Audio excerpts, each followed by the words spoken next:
அன்பான உறவுகளுக்கு வணக்கங்க. பைரவி மட்டும் கோர்ட்டுக்கு வரலைன்னு ஆடி போகிறாரு ஆறுமுகம். இந்த அகிலமே நம்ம மேலே சந்தேகப்பட்டாலும், அன்னபூரணியே நம்மளை வேணான்னு வெறுத்தாலும், பொண்டாட்டி நம்ம மேலே பாசமாக இருந்தா ஆனால் வரலையே அப்படின்னு ரொம்ப வேதனைப்படுறாங்க. அடுத்து சஞ்சய் செட்டப் பண்ண எல்லா சாட்சியமும் அப்படி ஆறுமுகத்துக்கு எதிராக வருது. அதாவது மெடிக்கல் ரிப்போர்ட் வந்து ஆறுமுகம் மேலே தப்பு அப்படின்னு நெகட்டிவாக வந்துடுது. அவர் தான் தொட்டிருக்காரு, கெடுத்திருக்காரு அப்படிங்கிற மாதிரி. வள்ளியும் ஆமாம் அவர் தான் என்ன கெடுத்தாரு அப்படின்னு சொல்லிடுறாங்க.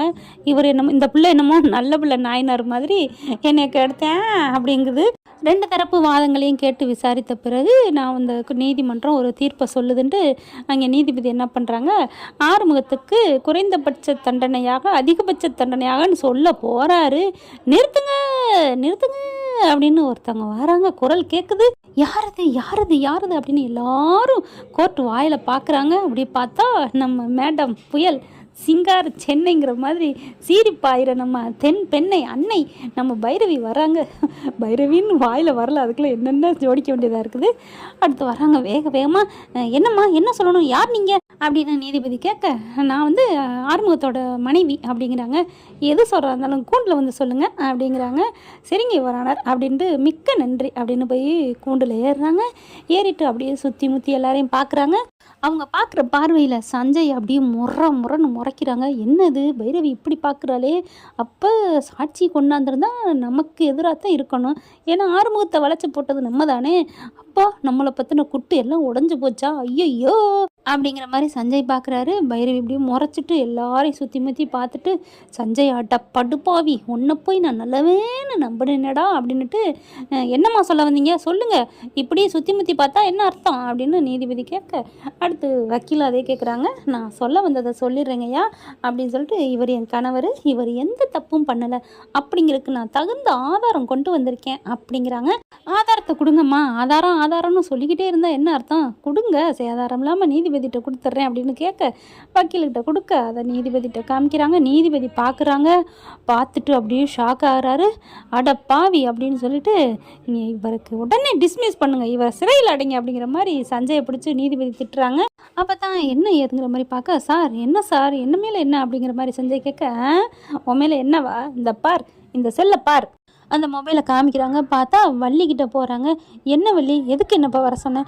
இல்லை எனக்கு பயமாக இருக்குது, அதனால தான் உங்களை வர சொன்னேன். என்ன பயம்? நான் தான் நல்லா கரெக்டாக இதே சொல்லிடு. ஆமாம் என்னை வந்து தவறான முறையில் பண்ணுனா அப்படி இப்படின்னு போட்டு விடு, நான் எவ்வளவோ கெஞ்சனே அவன் கேட்கல அப்படின்னு சொல்லு. அதுவும் போக மெடிக்கல் ரிப்போர்ட்டும் உனக்கு ஆதாரமாக சாதகமாக நான் எடுத்து வச்சுருக்கேன். அப்புறம் ஏன் வள்ளி நீ பயப்படுற? நீ எதுக்கும் பயப்படாத. அதுக்கப்புறம் நீ பயந்துட்டு கோர்ட்டில் வந்து உண்மைக்குமே மாற்றி ஏதாவது சொன்னேன், அந்த ஆறுமுகம் மேலே எந்த தப்பு இல்லைன்னு உண்மையை சொன்னேன்னு வச்சுக்கேன், உன் மேலே இருக்கிற கேஸ் எல்லாத்தையுமே ஃபைல் பண்ணி அப்படியே கோர்ட்டில் சப்மிட் பண்ணிடுவேன்.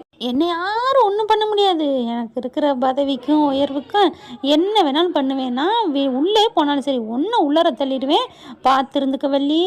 கரெக்டாக யார் சொன்னாங்க, அவங்க சொன்னாங்க, இவங்க சொன்னாங்கன்னா பேசக்கூடாது. அவன் என்ன தப்பான முறையில் பண்ணனான், யூஸ் பண்ணான் அப்படின்னு நீ வந்து சொல்லணும், சரியா? நீங்கள் தாங்க பார்த்துக்கணும் அப்படின்னு வள்ளி சொல்லுது. அது அப்படியே ரெக்கார்ட் ஆயிடுது.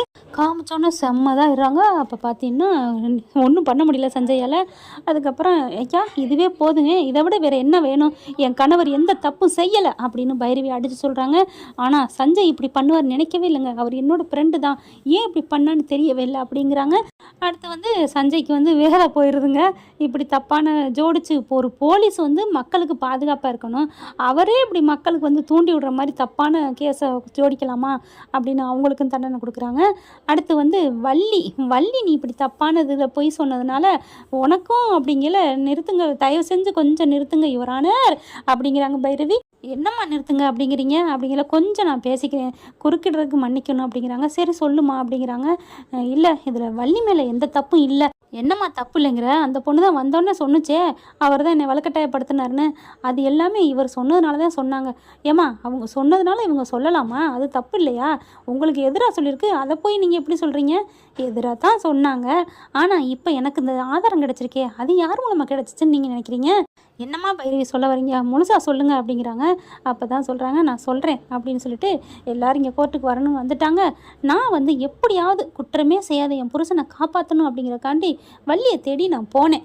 அப்போ வள்ளிகிட்ட போய் வைரவி பேசுகிறாங்க, இங்கே பாரு வள்ளி, உனக்கு எவ்வளோ உதவி பண்ணியிருக்காருன்னு ஆரம்பமும் சொன்னார், நீயும் சொல்லியிருக்க. அப்படி இருக்கல ஏன் வள்ளி இப்படி பண்ணுற அப்படின்னு பைரவி கேட்குறாங்க. அதெல்லாம் ஒன்றும் இல்லை பைரவி, ஒன்றும் இல்லைன்னு மழுப்புறாங்க. தயவு செஞ்சு கெஞ்சி கேட்குறேன், என் புருஷன் நல்லவர், நீ உண்மையை சொல்லிடுங்க அப்படின்னு அழுது கேட்குறாங்க பைரவி. அதனால் என்ன பண்ணுறாங்க, வள்ளி மனசு மாதிரி நான் எல்லா உண்மையும் சொல்லிடுறேன், அந்த சஞ்சய் தான் எல்லாமே இப்படி பண்ண சொன்னார் அப்படின்னு வள்ளி சொன்னோன்னே ஆடி போகிறாங்க. என்ன பைரவி என்ன வள்ளி சொல்கிற அப்படிங்கல. ஆமாம், அவர் தான் எனக்கும் அவனுக்கும் பல நாள் பகை. அவன் நான் லவ் பண்ண பொண்ணை கட்டிக்கிட்டு போயிட்டேன், அவனை நான் ஏதாவது பண்ணணும் அப்படின்னு சொல்லிட்டு ரெய்டுக்கு வந்தார். நான் தப்பான தொழில் பண்ணுறேங்கிறக்கான் ரெய்டுக்கு வரையில் அப்போ ஆறுமுக அண்ணனை நான் நல்லா தான் படுக்க வச்சுருந்தேன், அவர் மட்டும்தான் படுத்திருந்தார், நான் கூட இங்கே இல்லை துணைக்கி கூட. ஆனால் அவர் தான் வந்து எல்லாத்தையும் கிழிச்சு போட்டுட்டு வலையெல்லாம் உடச்சி போட்டு இந்த மாதிரி இதெல்லாம் பண்ணி என்னை அவர் இப்படி பொய் சொல்ல சொன்னார். இப்படி நீ சொல்லலைன்னா உன்னை உள்ளார பிடிச்சி போட்டுவேலாம் சொன்னார் பைரவி. அதனால தான் அப்படி நான் பயந்துட்டு அண்ணன் மேலே, தெய்வம் மாதிரி இருக்கிற அண்ணன் மேலே நான் தப்பாக சொல்லிட்டேன். அவர் மாதிரி ஒரு மனுஷன் இந்த உலகத்தில் நான் பார்த்ததே இல்லை தெரியுமா. இந்த உலகத்தில் ரிப்பன் கட்டியிருந்தா கூட அவுத்து பார்க்குறவங்க, ஆனால் நம்ம அண்ணன் ஆறுமுக அண்ணன் ரொம்ப நல்லவர் அப்படின்னு எல்லாத்தையும் சொல்கிறாங்க. சரி, இப்போ வந்து நீ இதை சொல்லுவியா அப்படின்னு பைரவி கேட்குறாங்க. நான் சொன்னால் மறுபடியும் உள்ளார பிடிச்சி போட்டுருவானே அப்படிங்கிறாங்க. பரவாயில்ல இருக்கட்டும், நான் பார்த்துக்கிறேன், உன்னோட உயிருக்கும் உன்னோட இதுக்கு பாதுகாப்புக்கும் நான் உத்தரவாதம். அப்புறம் இன்னொன்று, அவன் நீ போய் சொல்கிற, நான் ஏதோ சொல்ல சொன்னேன்னு கூட அவன் சொல்லுவான், அதனால் நான் சொல்கிற மாதிரி நீ செய்யின்னு அவங்க அங்கே வள்ளிக்கிட்ட சொல்கிறாங்க. அதுக்கப்புறம் தான் சஞ்சயை வர வச்சு ரெக்கார்டு பண்ணுறாங்க. இதை பூராத்தையும் பைரவி கோர்ட்டில் சொல்கிறாங்க. இதான் மேடம், இதான் நடந்துச்சு நீதிபதி அவர்களே அப்படிங்கிறாங்க. நான் சொன்னதன் பேரில் தான் இந்த மாதிரி சஞ்சயை வர வச்சு எடுத்தாங்க. பைரவி வள்ளி மட்டும் எனக்கு உதவி பண்ணலைன்னா எனக்கு இந்த மாதிரி ஆதாரம் கிடச்சிருக்காது அப்படிங்கிறாங்க. அப்படி நீதிபதி பார்க்குறாங்க, தயவு செஞ்சு வள்ளி மேலே எந்த தப்பு இல்லை, அவளுக்கு நீங்கள் விடுதலை கொடுக்கணும். அதுவும் இல்லாமல் இந்த சஞ்சயால் வள்ளிக்கு எந்த இதுவும் வரக்கூடாது. அப்படி வந்தால் அதுக்கு சஞ்சய் தான் முழு காரணம், பொறுப்பு. அதை நீங்கள் கொஞ்சம் கோர்ட்லேயே சொல்லிடுங்க அப்படிங்கிறாங்க. அப்புறம் நீதிபதி என்ன பண்ணுறாங்க, இந்த மாதிரி ஒரு சமூகத்துக்கு கேடு விளைக்கக்கூடிய ஒரு மனிதரை நான் பார்த்ததே இல்லை, அவர் கண்டிப்பாக நான் தண்டனை கொடுக்குறேன் அப்படின்னு அவருக்கும் தண்டனை கொடுக்குறாங்க. அப்புறம் வள்ளியும் வார்ன் பண்ணி நான் அவங்களுக்கு 5000 அபதாரம் விதிச்சு, ஏன்னா பொய் சொன்னாங்களே, பொய் சாட்சி என்ன தான் உண்மையை சொல்ல வந்தாலும் பொய் சாட்சி சொன்னதுக்காண்டி 5000 அபராதம் விதிக்கிறேன் அப்படிங்கிறாங்க. அப்புறம் ஆறுமுகத்தை நிரபராதி என்ன நான் நிரூபிக்கிறேன், இந்த சரியான நேரத்தில் நான் தவறான தீர்ப்பு கூற இருந்த எனக்கு வந்து நல்ல தீர்ப்பு கொடுக்குறதுக்கு உதவிய பைரவியை நாங்கள் இந்த கோர்ட்டு பாராட்டுது அப்படின்னு நீதிபதி சொல்லிடுறாங்க. சொன்னதையோடு அப்படியே சந்தோஷம் தாங்கலை. அப்புறம் சஞ்சய், உங்களால் வள்ளிக்கு யாரால் எது நேர்ந்தாலும் கூட நீங்கள் தான் முழு காரணம், நீங்கள் தான் முழு பொறுப்பு, அதனால் நீங்கள் வள்ளியை வந்து பேசுகிற எது பண்ணாலும் விட்டுருங்க அப்படிங்கிறாங்க. ஆனால் இல்லை சார், அப்படிலாம் இல்லை சார் அப்படிங்கிறாங்க. என்னையா நீ எவ்வளோ பெரிய பதவியில் இருந்துட்டு இப்படி ஒரு அற்பத்தனமாச்சு அப்படின்னு சொல்லிட்டு பொண்ணு மேலே உள்ள ஆசையில் இப்படி இல்லாமா அப்படிங்கிறாங்க. அடுத்து அப்படியே முறைக்கிறாரு ஆறுமுகத்தையும் வள்ளியையும். என்னையா என்ன முறைக்கிற அப்படின்னு திட்டி விட்டுறாரு நீதிபதியை. இங்கே பார், இந்த வள்ளி பொண்ணை முறைக்கிறது ஏதாவது பண்ண வள்ளிமா, அந்த வள்ளியை பார்க்குறாரு. இங்கே பாருங்கம்மா, ஏதாவது ஆபத்து வந்தால் எங்களுக்கு உடனே நீங்கள் தெரிவிங்க, இவன் நாங்கள் என்ன வேணாலும் பண்ணுறோம் அப்படிங்கிறாங்க. ரொம்ப நன்றிங்க ஐயா அப்படிங்கிறாங்க. அப்புறம் இந்த கோர்ட் இஸ் அர்ஜென்ட் அப்படிங்கிறாங்க. எல்லாம் கலைஞ்சிருது. அப்புறம் பார்க்குறாங்க, சஞ்சய் பிடிச்சி ஹான்னு தூ அப்படின்னு காரி துப்பிடுறாங்க பைரவி. நீலாம் என்னடா மனுஷன், நீ என்ன ஃப்ரெண்டு, உன்னை நான் எவ்வளோக்கு எவ்வளோ நம்பினேன், ஆர்வம் அவ்வளோ சொன்னான், நீ அவனை நம்பாதன்னு நான் கட்டின புருஷனை நம்பாமல் ஒன்றை நம்பினேன் இல்லை அப்படிங்கல. பைரவி, நான் உன்னை எவ்வளோ உயிருக்கு லவ் பண்ணேன் தெரியுமா, நீ பாட்டுக்கு ஈஸியாக அவனை கட்டிட்டு போனால் நான் என்ன பண்ணுறது அப்படிங்கல. அடைச்சி இன்னொரு கல்யாணமான பொண்ணை போய் இப்படியா விரும்புவேன், நீ தான் சொன்னில்ல அடிக்கடி எனக்கு அவனை பிடிக்கல என்னை ஏமாற்றி கட்டிட்டான்னு, அதனால தான் நான் அப்படி பண்ணேன் அப்படிங்கல. அதான் தப்பு. வீட்டில் நடக்கிற ஒரு குடும்ப புருஷன் பொண்ணாட்டி பிரச்சனையை இன்னொரு ஆளுக்கிட்ட நான் வந்து பகிர்ந்துக்கிட்டேன் பாரு, என்னை தான் காலில் கிடக்கிற எடுத்து அடிச்சுக்கணும். தப்பு. இப்போ என்ன, என் புருஷன் வந்து நான் வெறுத்துட்டேன் நீ நினைக்கிற, அவ்வளோதானே.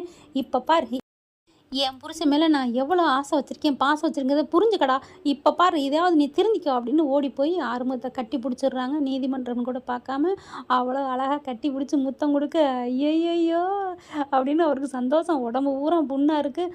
ஆனாலும் பார்த்தீங்கன்னா அவ்வளோ ஒரு இது அவருக்கு வலிக்கவே இல்லை. கட்டி பிடிச்சி என்ன அம்மானு கொஞ்சம் நெளிகிறாரா. அதுக்கப்புறம் சட்டையை திறந்து பார்க்குறாங்க, காயங்கள் நிறைய.